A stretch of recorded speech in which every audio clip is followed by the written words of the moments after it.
Well, of course, the first thing you need to know when you meet Jason is that there's no G in Loviglio that gives people infinite difficulty. But it's been a delight to be a colleague of Jason since he came to the American Studies Department at UMBC in 1999 as assistant professor. That year he had completed his dissertation in the American Studies program at the University of Minnesota, which is, we feel nationally, one of the really leading programs in American Studies, so we were very happy to have someone with that kind of background and training. He was promoted to associate professor in 2006 and has recently become director of the new program in Media and Communication Studies, which many of you are participating in. Jason's known as a dynamic and stimulating teacher. A special hallmark, I think, of his teaching has been his mentoring of students in advanced research projects. A number of students he's mentored through the undergraduate research and creative achievement day presentations. Several have had their work published in the UMBC Review. He's very stimulating, I think, in terms of his work with students in their advanced research work. But many of you can testify that he's also an extremely able teacher in the classroom as well. For a person who is so hip in many ways and so focused on new media, I always kid Jason that his scholarship focuses, or has focused a great deal in the past, in such a retro field as radio studies.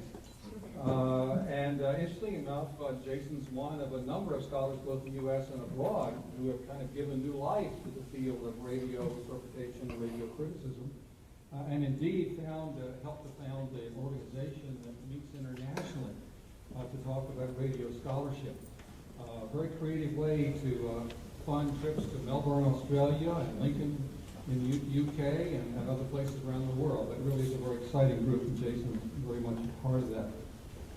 In 2001, Jason was editor and contributor to an edited volume called Radio Reader, Essays in the Cultural History of Radio. In 2005, his central research publication came out from the University of Minnesota Press. It's on the golden age of radio, the 1930s and 1940s, entitled Radio's Intimate Public, National Network Broadcasting and Mass-Mediated Democracy. More recently, his radio work, at least, has turned to more contemporary manifestations of radio, from FCC regulation to the Voices of NPR, a really stimulating talk that he presented last month to the LLC colloquium. Today, his topic is media convergence, media democracy, the politics of new media, and it's a delight to present to you Jason Loviglio.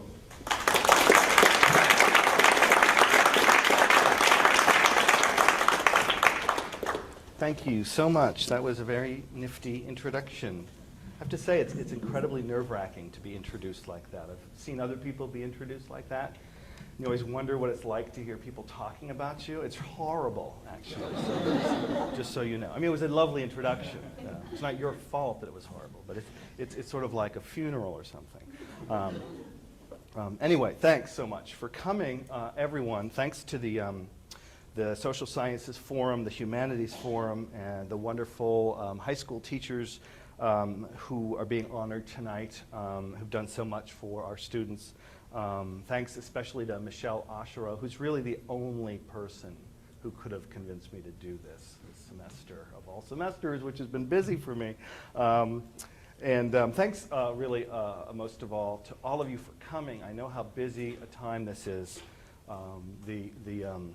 The fact that I run out of Kleenex in my office during advising hours and I've been forced to use like bits of paper towel and like my sock in one particularly bad case. I know that people are freaking out right about now, and so I know you have a lot that you could be doing, screaming into your pillow right now, other than come here. So the fact that you've all come and are, having to lean against pillars and things is very, very nice for me.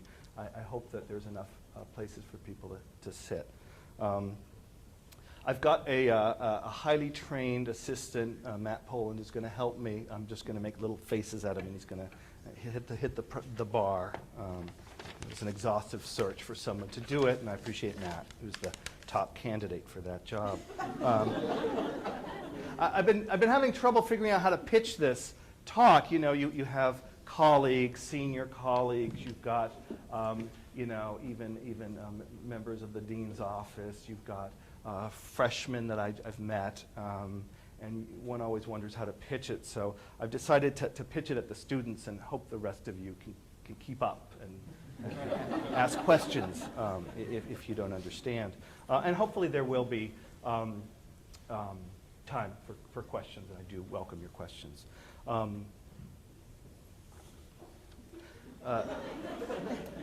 My idea is to basically explain the two phrases, media convergence and media democracy, and then we can go home, you know, after questions. So that's sort of that's my job for today.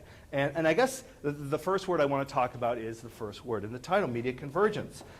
There's been so much talk, as I'm sure you're all aware, about new digital, fiber optic, wireless, web-based media that's all around us.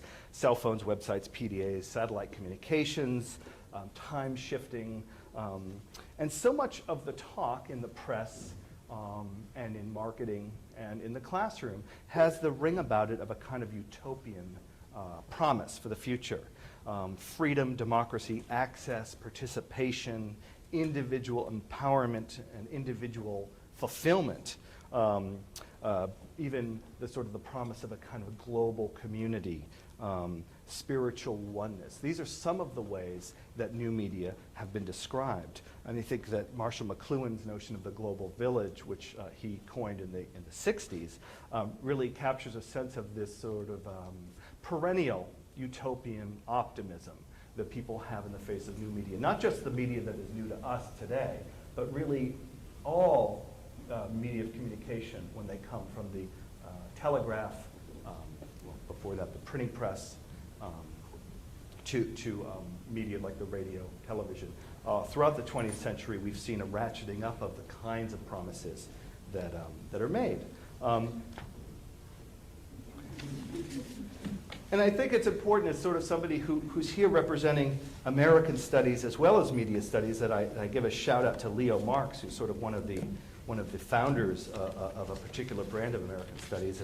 And here it occurs to me that I should be passing out to the freshmen little flyers here that we had, nifty little flyers. Is this on? You're good. Yeah, you can hear me? Mm-hmm. Yes? Yes. All right. Is that going to roam? No? No. All right. Oh, no, that's just on the camera. That's Okay. just for the camera. I'm sorry. So do I have to take this out and like do my Probably, if you GoPro? can. Okay. And media studies too? And you want to sign here? No, you have to take that. I think it's important to put this into historical context, this sort of excitement about new media, whenever those media emerge. And Leo Marx, in the 1960s, identified a literary impulse called the sort of, what he termed the machine in the garden, this sort of ambivalent position of the machine in the garden, to conjure up a sense of in-betweenness that he dates all the way back to Virgil, hundreds of years, but that's persistent right through the 20th century and the post-World War II US when he was writing. And this notion of the machine in the garden is sort of a tension between an urban civilizing force and the tranquility of the countryside. And so this image you see here is from his book of a train going through this lovely bucolic countryside. And for writers in the US, from Washington Irving to Henry David Thoreau to Adrian Rich, have employed this to great literary effect, this sense that there is this middle space between the relentlessness of modern urban progress and the rest and peacefulness and the sort of the respite from history that we associate with the countryside, with nature. And I think, again, Marshall McLuhan's notion of the global village and the tribal drum, which is how he described radio, captures this same tension between that sort of an ancient kind of peaceful notion of small-scale human organization and the incredibly wired, electric, and relentlessly forward-moving feature of technology. And I think it's important that we note that there's a strain of ambivalence here, that this is not just celebratory.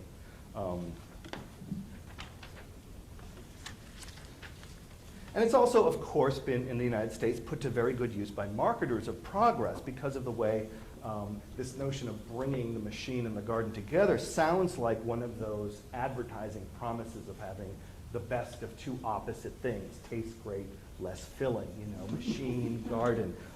And that loses some of the ambivalence and some of the tension and some of the literary richness that it comes with. But I think it's important to know that this is part of the context in which we think about new media, and I think probably the best single example of this and the most elegant fusion of these two things, natural world and technology, is the image of the Apple icon for Apple computers, which captures sort of an Edenic notion, a Newtonian notion, thank you, Carol McCann, and a natural meaning, all in one logo. So such an efficient use of meanings in one logo. And it's sort of, the logo is the sort of the crucial glyph of our time, and it's one of the world's most popular and successful companies.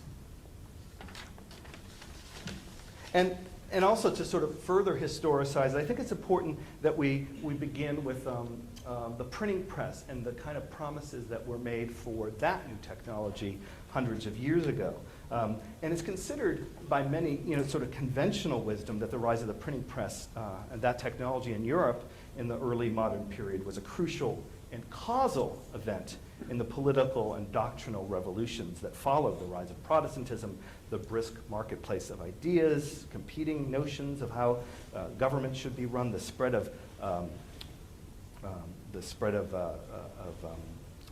commerce, the spread of political challenges to authority, and also this notion that there's a link between literacy, scientific innovation, upward mobility, and political agency. And I think it's not a surprise or a stretch that one of the most popular forms of blog writing software is called, Donald? No, the other one? No? Somebody? Movable type. Movable type, right? As if to say that the current blogger has the kind of the relationship of the independent printer of the early modern period, this revolutionary relationship to knowledge and to structures of authority and to structures of power. And it's also important, this is why I have these pictures of these images of people reading, that we've come to associate the birth of modern subjectivity with the reader. The silent, solitary, lone reader is in some ways the perfect metaphor for modern subjectivity. And people in my classes sometimes have trouble with this idea that reading silently is itself a kind of technology, or certainly a media practice. The first reading often happened in social situations where there would be one person who was relatively literate reading a handwritten document, which were quite precious, to a larger group of people. Maybe it was a religious tract, maybe it was a particular important message. And also in workshops and workplaces, even after printing had become widespread, you would often have people busy working with their hands and one person who was sort of reading to them. So the notion that you would read for extended period of time silently and to yourself really ushers in a whole new relationship between the word, the person, and this notion of modern subjectivity, which is relatively inwardly focused.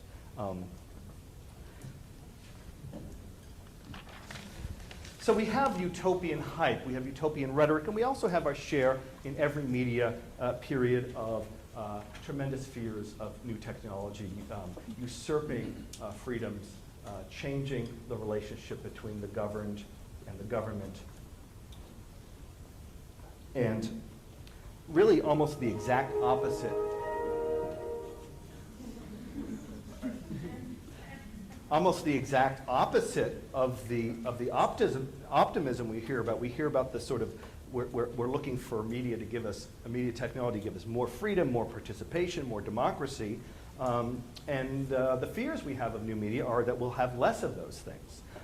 I will say that we don't hear anyone saying that new media technologies are going to give us more privacy. I think that's something we've all sort of, with varying degrees of grudgingness, have realized is sort of a diminishing quality. So I don't know if there will emerge a whole new discourse of being able to purchase and protect privacy. I know that there's a lot of hand-wringing about the loss of privacy, but I don't see anyone making a lot of money being able to market privacy, at least as successfully.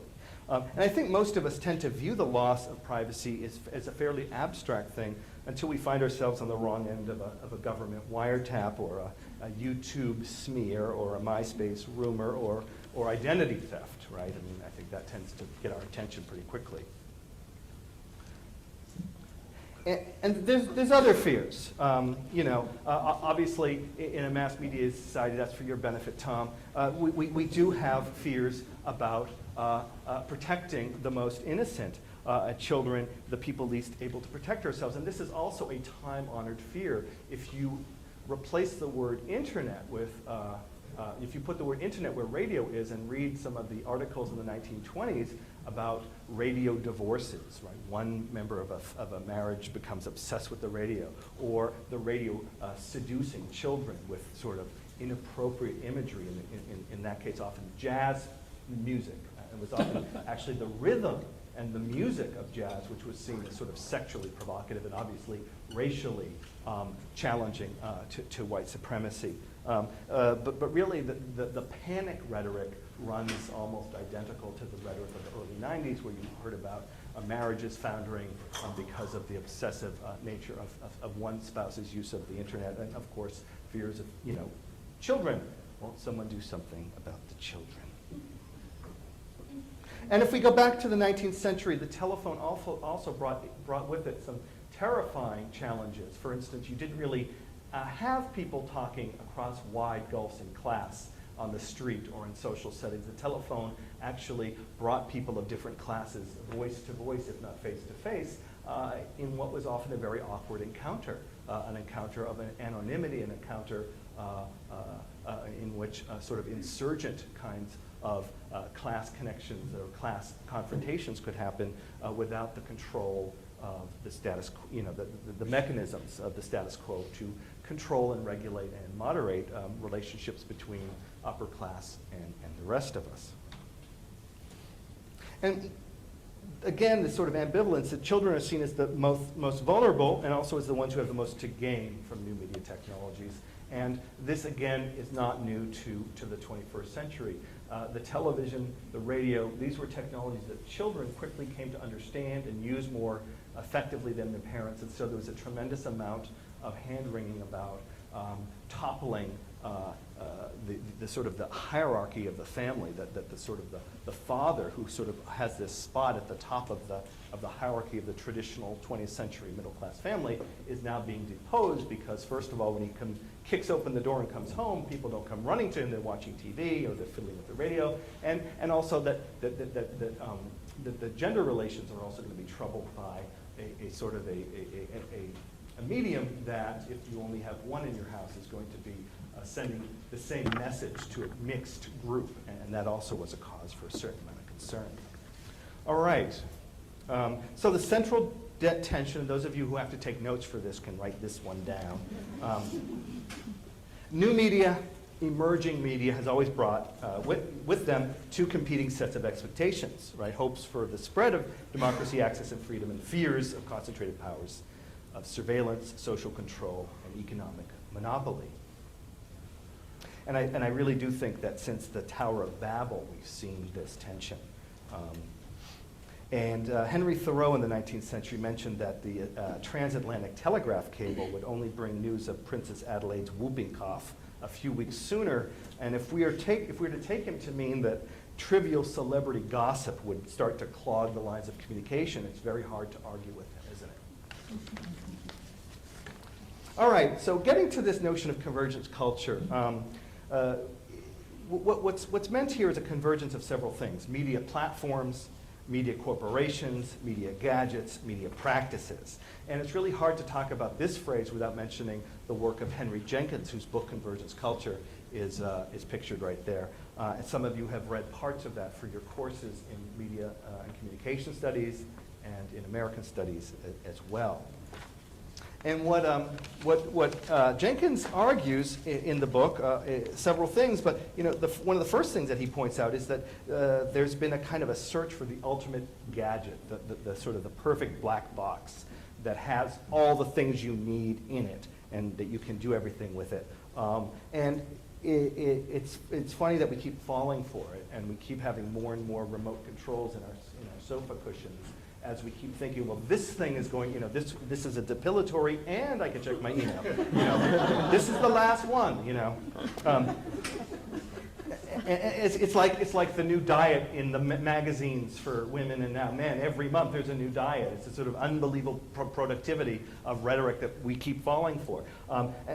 But there does seem to be, at least at the level of industry and advertising and marketing and consumer culture, this sense that we are going to converge so many things, potato peelers and email and PDAs into one device. And of course what we see is a proliferation, and of course that's very profitable. And we're very stupid. And so media convergence does refer to that, but for someone like Henry Jenkins, the concern is much more at the level of effective investment, a sort of a cultural meanings, what we do, how we feel, how we use things, and less about the box, less about the container, less about the gadget. And it has to do with cultural and social pleasures and empowerment that comes from being able to produce as well as simply consume. And to create communities of interest with others around the world, to put your own stamp on the circulation of cultural symbols, and to play an active role in cultural production. And another term which is sort of a feature of this rhetoric of utopian technology, or technological utopianism, is Web 2.0. Has anyone ever heard the term Web 2.0? Yes? Not very many of you. What does Web 2.0 mean? Okay. Can anyone hazard a definition? It's really what it's supposed to mean more rich web application. Right. Yeah, and it's supposed to mean really what Jenkins means when he says media convergence, which is participation, that there's this sort of golden age that we've entered into where the web is not simply a delivery system, in other words, a one-way pipe that sends junk into your face, but is a two-way system that you're able to interact at some sort of new revolutionary level. And so I tried to put the entire book on one slide, and my wife was dead set against me doing this. She's like, it's not going to fit. It looks terrible. But there it is. So for Jenkins, can I move around? Yeah? Can you hear me? Yeah? Can you hear me back there? Yes? Yeah. Okay. Yes? You and the Spock ears, can you hear me? Good? All right. 4 big ideas. One is transmedia entertainment. You get the information, the stories across platforms, okay? Raise your hand if you watch Heroes. Okay, have you seen the comic book? Have you gone online and read those things? How many of you are Battlestar Galactica fans? Woohoo! Have you seen the webisodes? You can't understand season 3 without the webisodes. I dare you to try. You can't. Comic books, video games. The Matrix really is the place where this kind of transmedia entertainment plants its flag. The Matrix #1, a lot of people liked it. My former dean and I had a little thing where we would talk about the Matrix. He was a big fan. Matrix 2 and 3 were fairly incoherent, that was generous, because they weren't aimed at people like us. They were aimed at people who were deep into it, right? You needed to be consuming and participating across media platforms. So that's one. 2, knowledge communities work together to solve problems. This is the notion that we all know something and none of us knows everything, and we're like ants, we can all sort of have this sort of hive mind and work together. And we've seen this sort of developing in a lot of different contexts. Al Gore had Current TV, which was sort of making this open source philosophy of television, that we would be this nodal point that all sorts of individually produced product would come in and then it would be circulated out. Some of you might have heard, raise your hand if you've heard of something called YouTube. Okay, YouTube is another one of these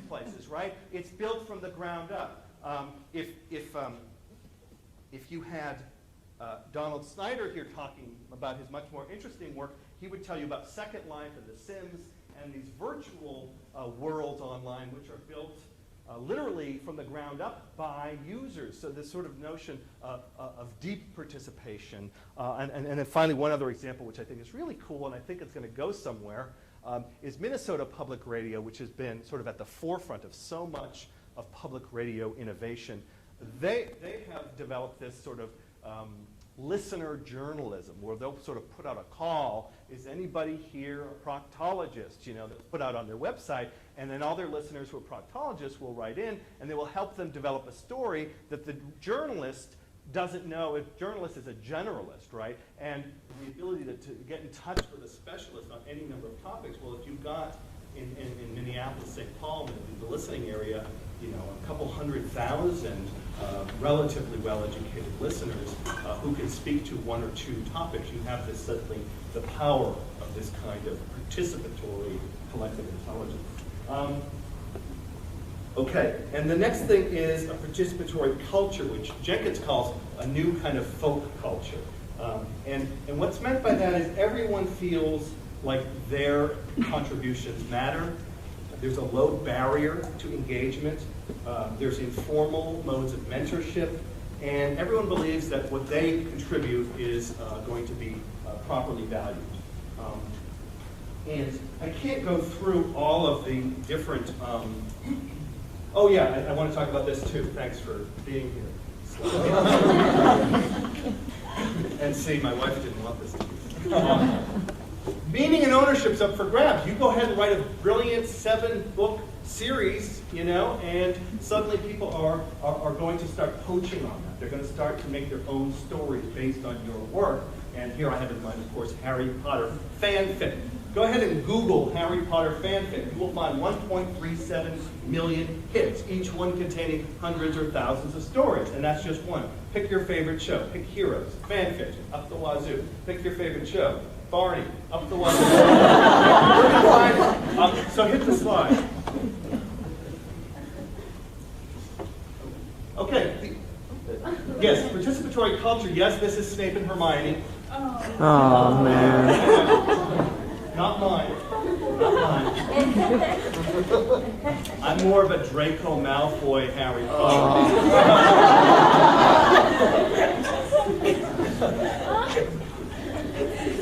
So this is just an example of what's happening out there on a massive scale. You have the author, reader, audience, producer distinction has become blurred. You have published works become a shared palette, a common store of symbols, stories, and characters to be playing with. And of course you have,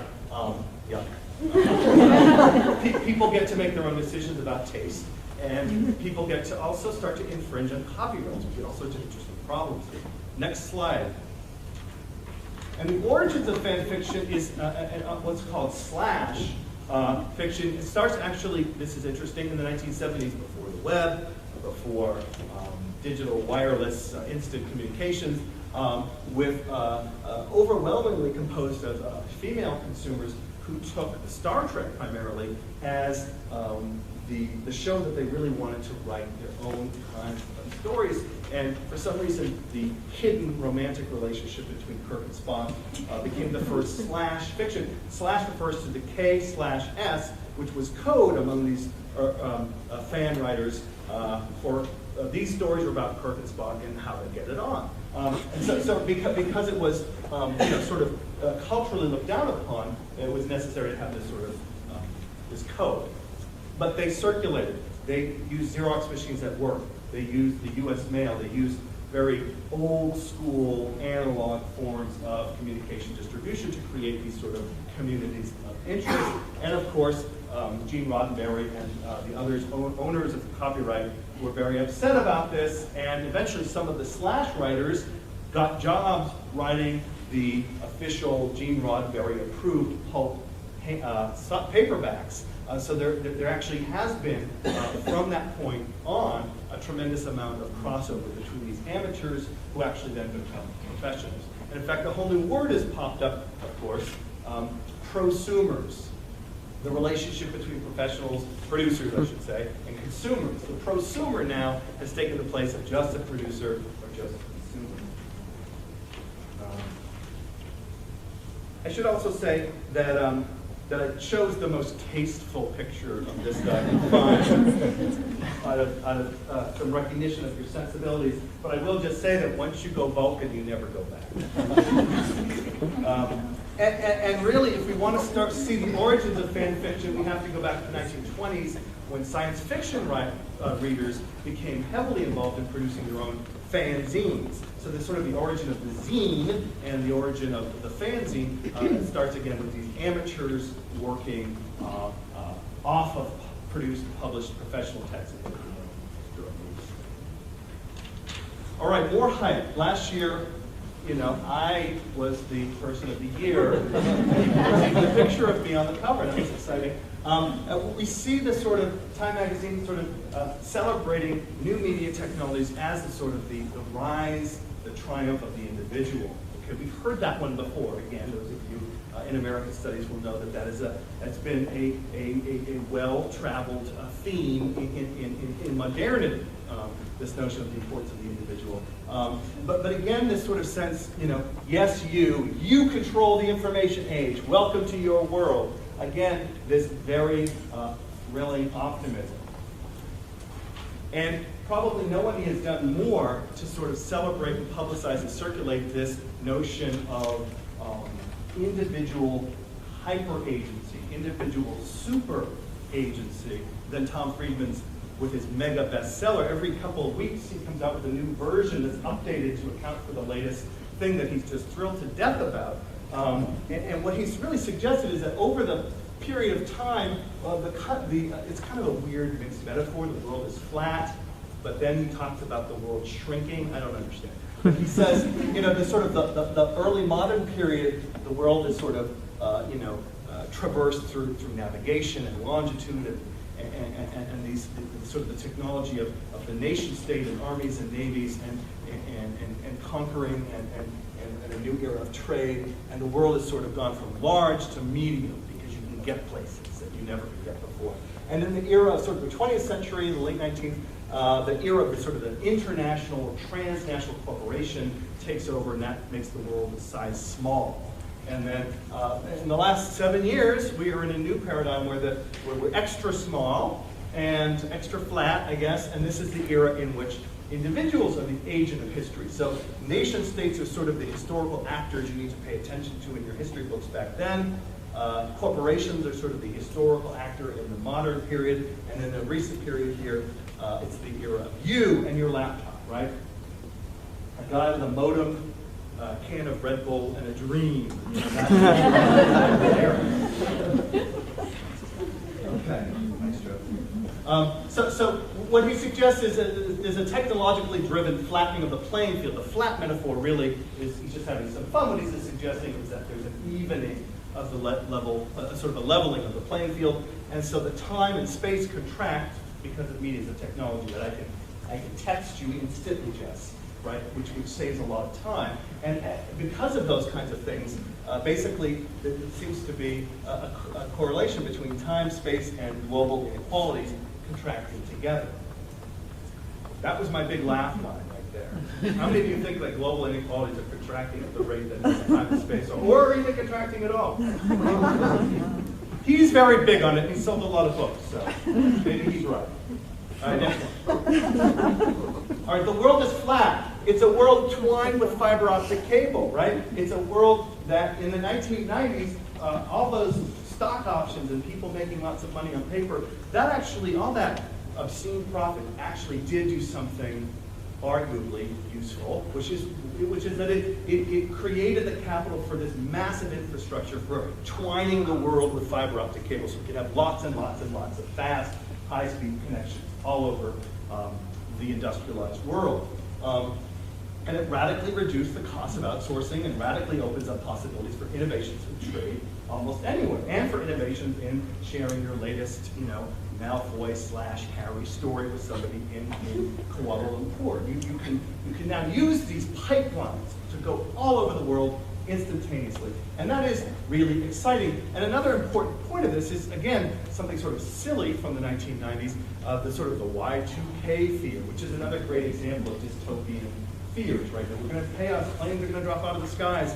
You know, I actually did, I think, put some money in like a Ziploc bag in the freezer. I don't know why I thought that having some cold cash was going to help me. I was nervous. I was nervous about the Y2K. It was. It's sort of like the War of the Worlds in our time. They're going to be studying which idiots will really be scared more. I was one of the idiots who was scared. Why? Lots of people work to debug lots of computer systems, and that was sort of a training ground for a whole bunch, particularly in India and other parts of the developing world, where young, educated people got lots and lots of work doing lots and lots of debugging. So you have sort of at the end of the 20th century, lots of fiber optic cable, cheaply sort of enabling cheap instant communications, and a whole generation of very educated people who become sophisticated learners and debuggers of computer systems. And now you have the 21st century.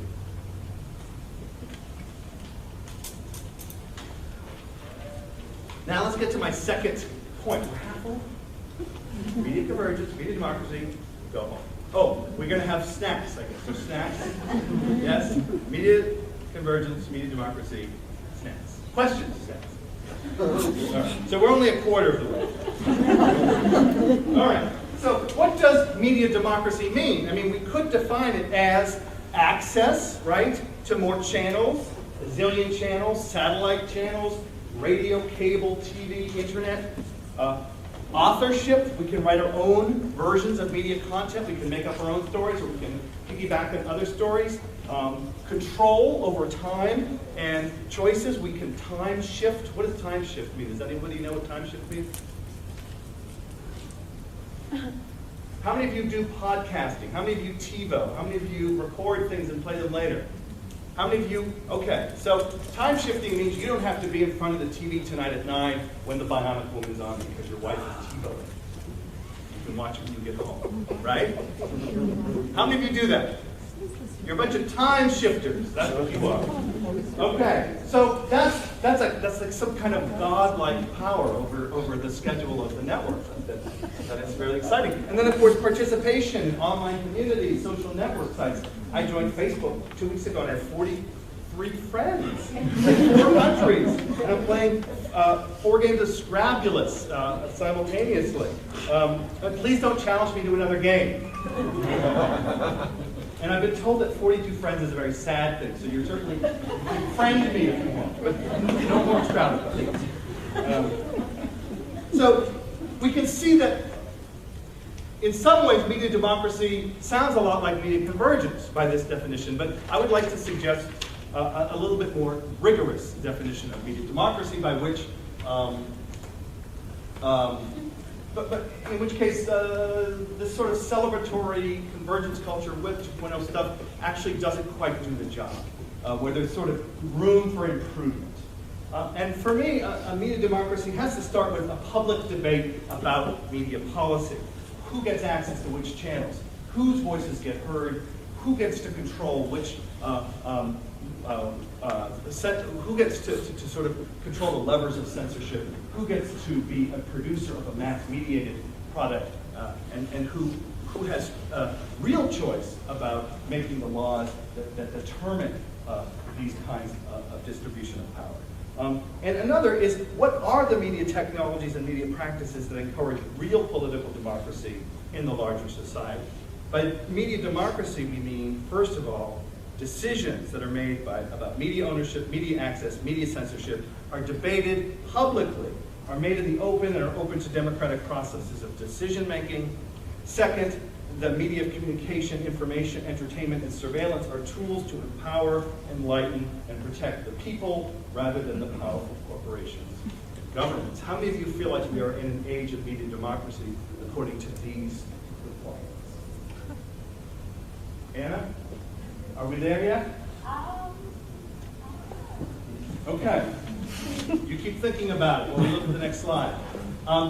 This is like, I Googled like media octopus, and actually we need like media ant, because the media octopus has 8 arms representing 8 corporations, but the number of corporations that control most of the media keeps getting smaller and smaller. So now we're actually down to 5 or 6 companies that control most of the video, internet, print, film, music that we consume.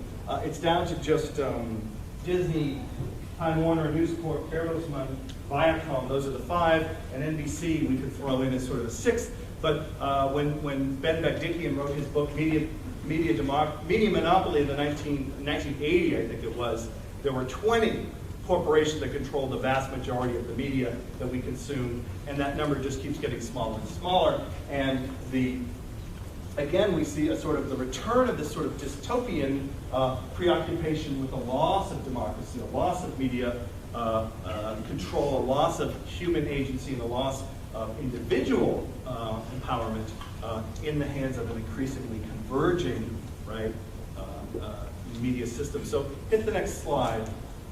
There are real reasons that we need to be concerned about this, because the era of Web 2.0 and the era of convergence culture overlaps with some really sorry moments in the world and in this country, and particularly, and I don't have time to go into this, but a real sort of failure of some of the basic functions of communication in a democracy, right? The failure of our democracy to hear the people, see the people, accurately record their votes, represent their interests, tell the truth about war, and about other important things like the environment. And having all of these technologies really hasn't solved all these problems. In fact, some would say that technology has been part of the problem. There was a 9-to-1 ratio in broadcast news stories in one study, a 9-to-1 ratio of whites being interviewed in stories about politics to African Americans, which is very similar to the ratio in Florida in 2000. Blacks were 10 times more likely to have their votes not counted as whites in Florida during the 2000 election. So the sort of disturbing parallels between some of the failures of the most basic functions of a democracy and some of the failures of the corporate-owned media. I want to end on a positive note because Nicole King told me I had to end on a positive note. What is to be done?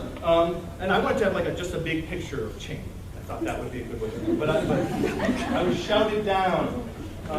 There are plenty of movements for media democracy, and there have been. And in fact, in American Studies and Media Studies, we've taught courses that sort of take you through the 20th century and the 21st century, such as it's been, to look at the different ways groups of people have used music, literature, electronic media to create democratic culture, to create democratic movements. Consult your advisor if you're interested in those courses. But I only have time to talk about one, and it's no surprise that I'm going to talk about radio. Community-based low-power FM has been a really important insurgent form of media that has started really in this exact same time period. It was in the year 2000 that Clinton's FCC, as it was on its way out, opened up a whole new category of broadcasting radio licenses for radio stations with 100 watts or fewer, and opened them up to community groups to start broadcasting. Very quickly, hang on there, take it easy. But very quickly, there developed a backlash. The National Association of Broadcasters and NPR also sent their lobbying thugs to Congress and said, you've got to repeal this. We cannot have regular people broadcasting on the airways. And so they actually tried to stop them. And then there was the strangest thing. There was actually a grassroots revolt. There was a movement. There was a bipartisan grassroots upheaval from people who said, we want our church to be able to have its own station. We don't feel like the current radio choices represent our interests. Environmentalist groups, social organizations, political organizations, all across the fruited plain began to complain about the convergence of media ownership and the lack of being able to hear their own voices. Okay. So we have one in southern Anne Arundel County, WRYR, which was born from an existing environmental group called Sacred, Southern Arundel County, small r, educational something or other. And they were a group of environmentalists, watermen and their interests, and bluegrass enthusiasts who wanted a radio station that would represent their local and unique interests. And so it came out of existing community concerns, responsive to local issues, and shared a combination of mediated contacts and face-to-face contacts. And I think that that's really important. Yeah, let's stay on this one. And it's important to note that the creation of this station really happened in some ways here at UMBC. The head of this organization, Sacred, met one of the organizers of Prometheus Radio Project in a classroom when I had them come to talk about these issues. They formed Common Cause. Mike Shea of WRYR is now on the founding board of Prometheus Radio, which is an activist group which helps little communities put up their own stations. And now we'll go to the next slide. I don't know if you can tell, but this is, you can't because it's a horrible picture, but it's 100 people raising a low-power FM antenna. And so I want to suggest that maybe this is the machine in the garden, that we are the machine in the garden now. As Petri Dish, who is one of the leaders of Prometheus Radio Project, says, doing it this way, raising a community radio station with 100 amateurs who don't know anything about physics or electrical engineering, is a very inefficient way to put up a radio station. But it is a very efficient way to build a community. And again, we see the face-to-face and mediated interaction working together. Experts can do this faster and better. But there's a kind of a reversal of the logic of convergence culture here. It seems to me predicated on the idea that hyper-efficient technical means will connect us, right? I'm doing 4 Scrabble games at once. How efficient am I, right? And no fumbling with actual tiles. I can send hilarious quotations from the Family Guy and Fletch to my friends in Auckland, New Zealand, like some kind of god, right? But this is kind of a thin definition of community, right? Are these real communal connections? And maybe there's something in the very inefficiency of face-to-face, the very inefficiency of amateurs struggling to do things that they can't do very well, that makes community ties stronger, deeper, and more politically potent. And that's probably as good a place as any to stop. One more slide. I couldn't resist. Be of good cheer. Smile. Good for you. I hope this has been an interesting way to kill an hour, and I'll take your questions.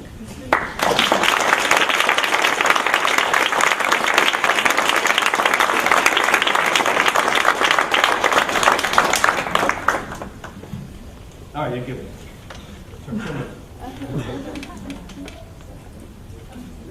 Okay. Yes, we have a question in the back there, young man. It's the best thing I've heard all day. Jason, I take a look at the use of the internet in politics, and particularly in something called electronic democracy. And what we're finding is pretty much the same thing as you find in the media, a lot of hype, a lot of promises, and then the reality is nobody comes to play. And it doesn't appear from the studies that we're doing that community develops as a result of the use of the internet in politics either. You can raise a lot of money that way. You can get special interest groups that then send thousands and thousands of emails and clog the email corridors in Congress. But real political change doesn't seem to be happening that way. Are you seeing it any differently? No, that's exactly it. And I hate to be on the side of people who say, bunch of hogwash. But it does seem to be some hogwash. And I also think that sort of my presentation is vulnerable to a very legitimate criticism, which is, well, hang on, if we're really only in the first 7 years of this, and if there is some sort of hyper empowerment of the individual that's happening, if there is some sort of rhizomatic connectiveness that's happening, what does rhizomatic mean? Anybody? Roots go deep, rhizomes go flat, like long, flat roots, right, rather than deep. So if there is some kind of postmodern rhizomatic connections that are being made among individuals through Scrabble games and through fan fiction, then maybe we haven't seen the full flowering of what this is going to look like as politics. And maybe old guys like us are sort of unable to see a sort of a new kind of politics that happens in other places and by other means. And so I sort of take that criticism, and that maybe it's too soon to declare some of the new forms of effective investment that are happening sort of null and void or politically dead just because they don't match up. Certainly it's been a disappointing 7 years. It's hard not to focus on the irony of first responders running up the stairs of the World Trade Center and their fucking radios don't work because the other people are on a different frequency. I mean, just the irony of that we all have a perfect view from satellite connections and TV cameras on helicopters. We're watching everyone in the world except the people who need to know that the buildings are falling, except the people in the buildings. Same thing when we're watching the guy from FEMA talking to the guy from CNN, and everyone in the world except for the guy from FEMA knows that there's people in the Superdome who are dying, right? So we've seen some moments of hideously ironic failures of the most basic need for people to use media to communicate very important stuff. It may be too soon to know if these ironies are just sort of the birth pangs of a more complicated revolution, and we're being too pessimistic too soon. Guy with the camera. Yeah. I know a lot of people must have heard about the writer's strike in Hollywood and how a lot of the primetime TV shows are going to end up in the next couple months being replaced by reality TV. How do you think reality TV has played a part in this community as far as what you're speaking about? That's great. In my book, I just wanted to say that. In my book, I mentioned in the epilogue that you know, the sort of the first impulse of broadcasting was, hey, I'm the guy who talks on the radio. The second impulse was, let's hear how some normal person sounds juxtaposed to my professional voice. That impulse of juxtaposing real people with professional broadcasters is as old as electronic media itself. So reality broadcasting has always been with us. The fact that it's become so successful, so popular, so bemoaned, so berated, that's a new thing. But we've always had that juxtaposition. We had candid camera, some of you remember. Before that, there was candid microphone. Very few of you remember that. And before that, there was Major Beau's Amateur Hour. We've always had these shows. We've always had a love-hate relationship with it. And we've always found it thrilling to hear people who might screw up, right, trying to perform next to professionals. So there's always been that. So I'm not really as down on reality programming as others. I will say very, very briefly that if you take a course with Jackie Regalis in Media Studies in the spring, she's going to use a book by Mark Andrejevic, and Mark argues in his book that the recent spasm of reality TV has sort of softened us up to live in a world of constant surveillance, right? So like Big Brother and these shows like that. So that we really do live in a world in which our privacy is sort of being sold for profit. And it's not surprising that the popular culture we consume are shows in which we are sort of being stripped of our privacy and sort of exhibiting our privateness as entertainment. So that's sort of an interesting. Anyone else? You in the back. Off my Spock ears. Yes. I was thinking about the differences between the sort of local community organizations that you're talking about, which are still beholden to build up capital in order to run the station, and sort of the differences between that and black market radio stations, and what you saw as a sort of, you know, I know the con is, of course, that you have to know where they are at any given time of the day to find them on the dial, but what you might see is some of the pros and cons in terms of the democracies you're talking about. That's a really good question, and Prometheus Radio Project sort of started out as a group of people who, before there was this new category of station, were dabbling in pirate radio stations. And what really sparked that station, they started a show called a station called Radio Mutiny in the 90s because Mumia Abu Jamal couldn't get his audio journalism played on the local NPR affiliate, and so in response to that censorship, a pirate station popped up. And so we'll often see pirate stations popping up to answer a very specific need. And so I see it very much continuous, that the folks who are most interested in taking advantage of new FCC rules are the people who, when there weren't those rules, did it anyway. What's the range that a 100-watt station can broadcast? A 100-watt station at night could travel, depending on different kinds of things, under 100 miles, 50 miles. It's very variable. One of the most famous stations, Black Liberation Radio in Springfield, Illinois, had 1 watt of power, but because of the racial segregation of that town, it reached 90% of the African Americans in the housing projects all around it. So sometimes you're sort of actually using, the segregation as a tool for micromedia. Nobody has complained that low-power radio actually doesn't reach far enough for the community. Again, it's that face-to-face community. The National Public Radio and the National Association of Broadcasters complained about interference, which has been proved through technical test after technical test to be a canard.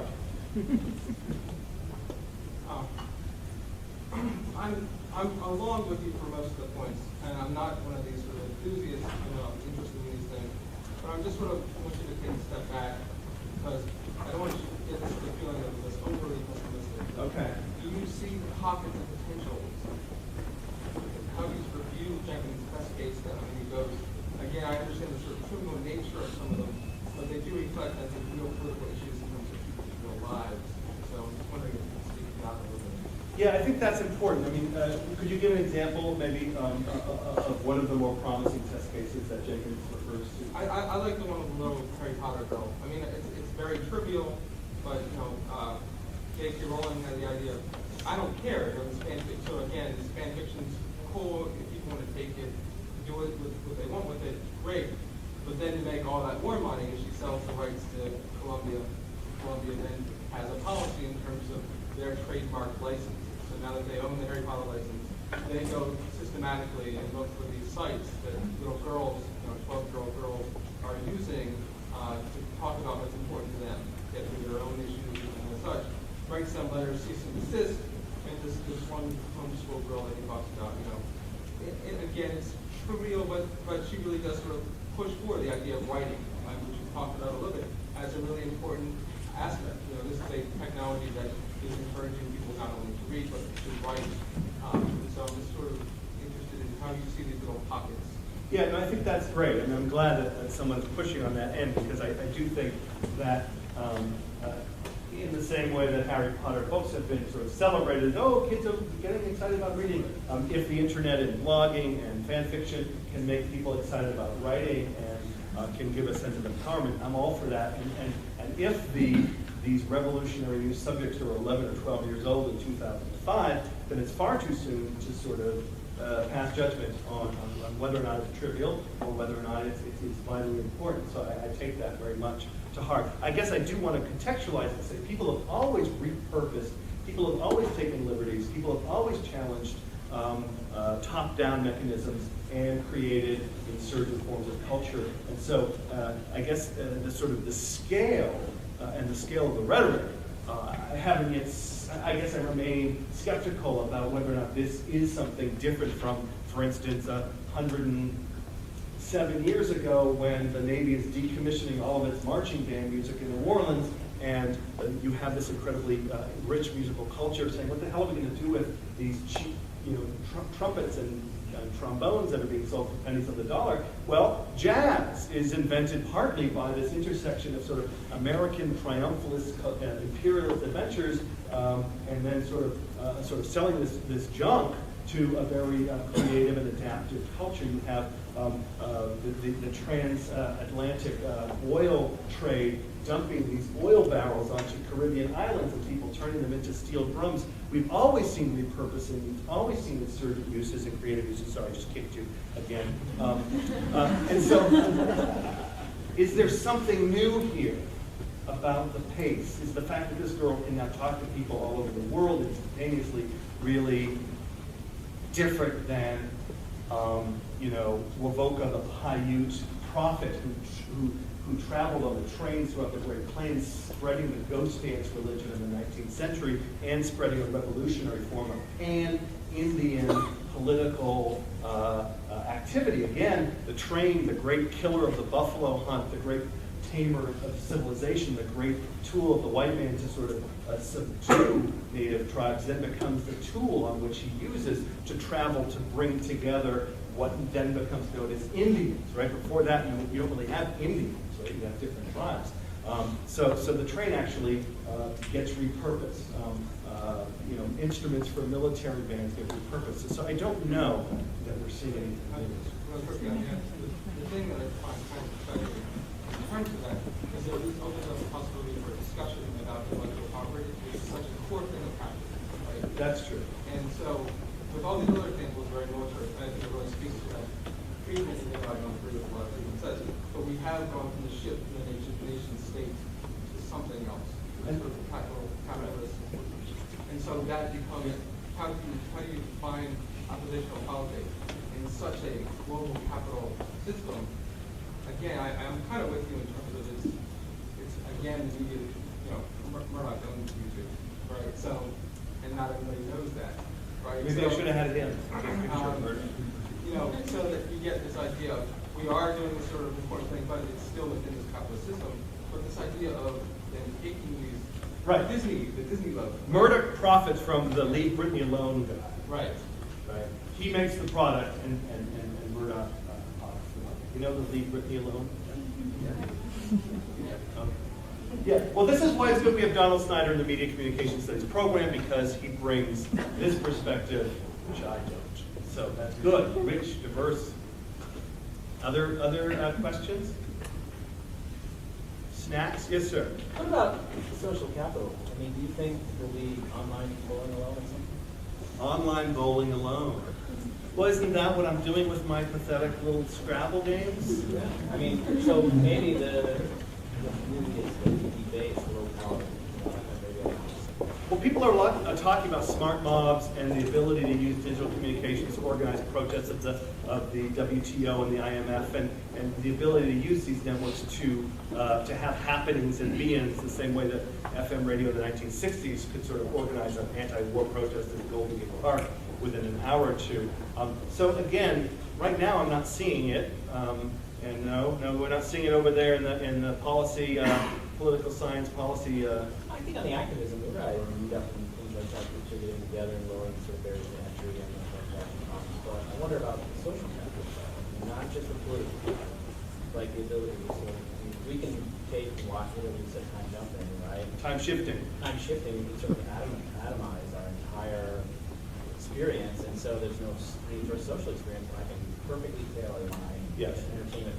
I think one of the arguments is that because there are so many channels, that the spectrum is diced up so finely that instead of being with communities doing things together, we find the fine, tiny little niche that meets our particular need, the need of a very small group of people. And I agree with Tom, that goes totally against the notion of developing social capital, goes the other way.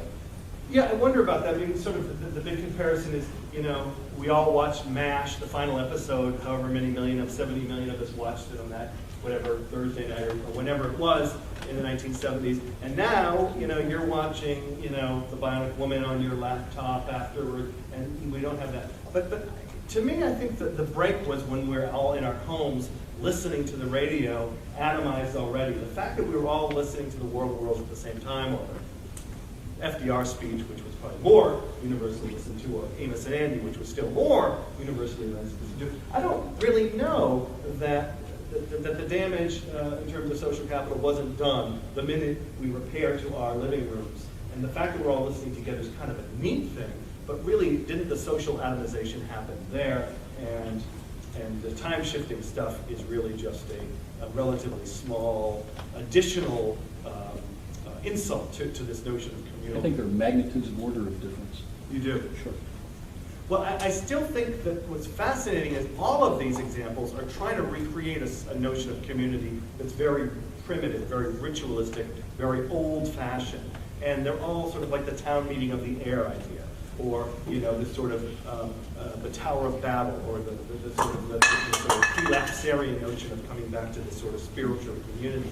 Every single new electronic medium has been profoundly nostalgic for some primitive circle of people face to face, beating their chests, beating their drums, interacting face to face. So as long as we have that nostalgic model that we're always looking back to, I just don't know how different each of these refinements is. The young student there.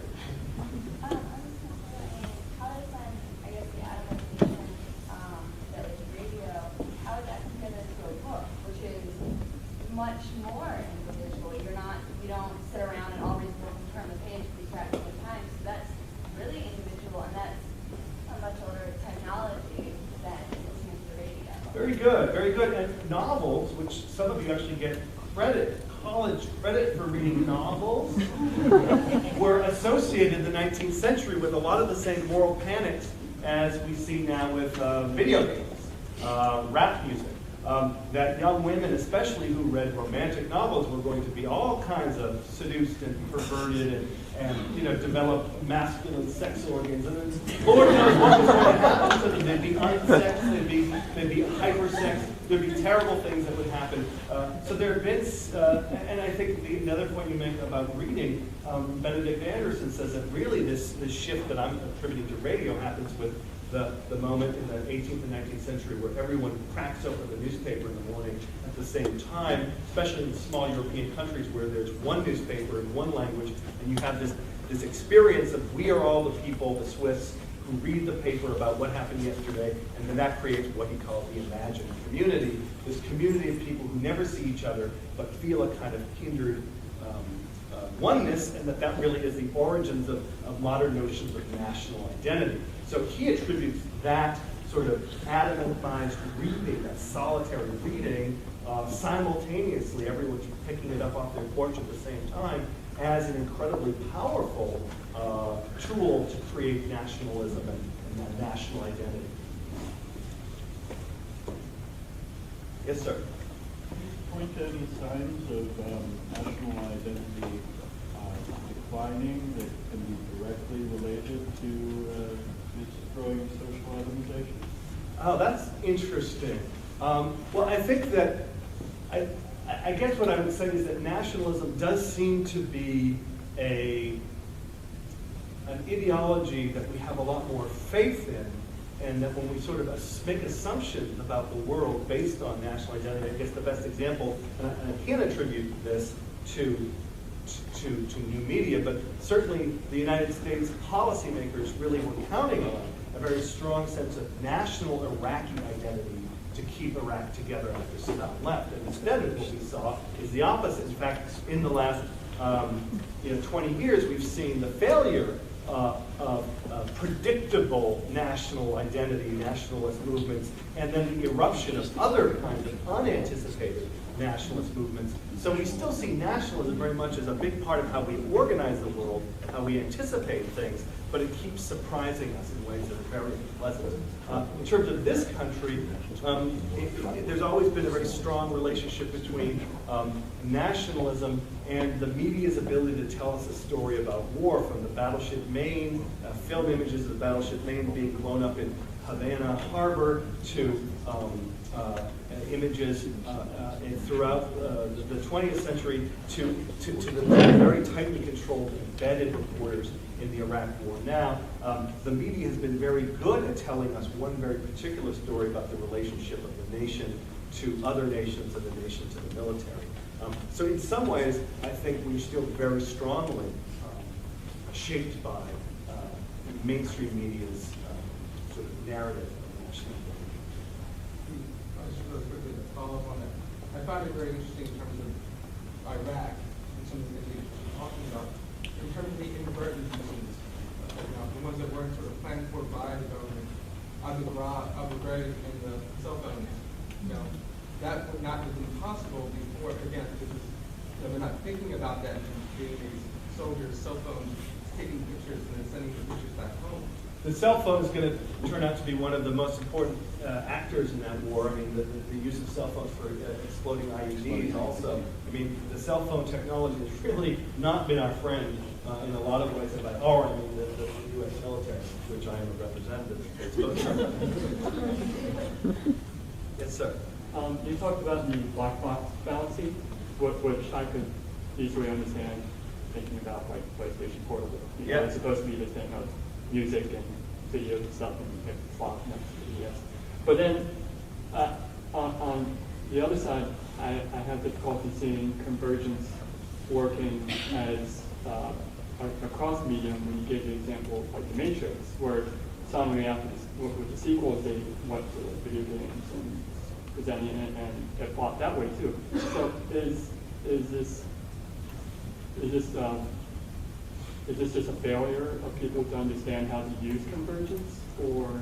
Well, the case of the Matrix, I mean, you don't want a mass audience anymore. You want a deeply invested small audience. You want people who are so crazy about the Bionic Woman that they talk about it every chance they get. You want people who are such big fans of Battlestar Galactica that they go online to watch the webisodes. It's a completely different model. You're not trying to get, except for the Super Bowl and a couple of other things, you're not trying to get a mass audience. You're trying to get the most narrowly defined and most perfectly demographically identified group of consumers and their eyeballs to your advertisers' products. And so part of that is taking advantage of the 11-year-old girls who are not only going to read the book, buy the book, get the bedspread, but they're also going to write their own stories. Using that effective investment actually becomes part of the marketing. So it's working. So I see from that it's the snack part of the program. It's the awards part of the program. Thank you very much.